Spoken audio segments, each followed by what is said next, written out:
Does crypt hyperplasia mean celiac disease on a biopsy? Imagine looking at a tiny piece of your small intestine under a microscope. What you see can tell a story about how your body reacts to gluten. One common feature in these stories is crypt hyperplasia. But does it mean you have celiac disease? Let's find out. Crypt hyperplasia means the crypts in your small intestine are longer than usual. Crypts are the grooves between the finger-like villi that absorb nutrients.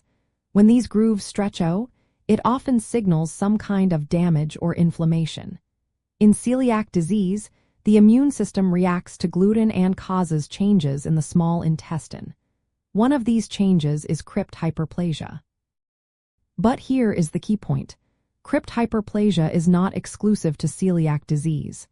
It can also appear in other conditions like non-celiac gluten sensitivity or other types of enteropathy. So, just seeing elongated crypts on a biopsy does not automatically mean you have celiac disease. It is part of a bigger picture. Doctors look for a combination of signs to diagnose celiac disease. These include symptoms like diarrhea, weight loss, or fatigue. Blood tests are also important. For example, tests for tissue transglutaminase antibodies or undemuscle antibodies are common. If these tests are positive, a biopsy is usually the next step. During the biopsy, doctors examine the tissue for three main features. First, they check for increased intraepithelial lymphocytes, which are immune cells inside the lining. Second, they look for crypt hyperplasia or elongated crypts. Third, they assess villus atrophy, which is flattening of the finger-like projections. The combination of these findings, along with blood test results, helps confirm the diagnosis.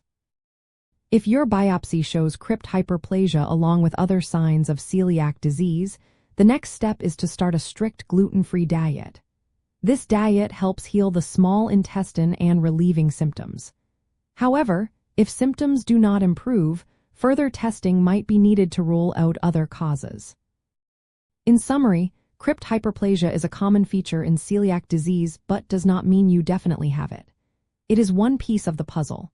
Proper diagnosis depends on combining biopsy results with blood tests and clinical symptoms.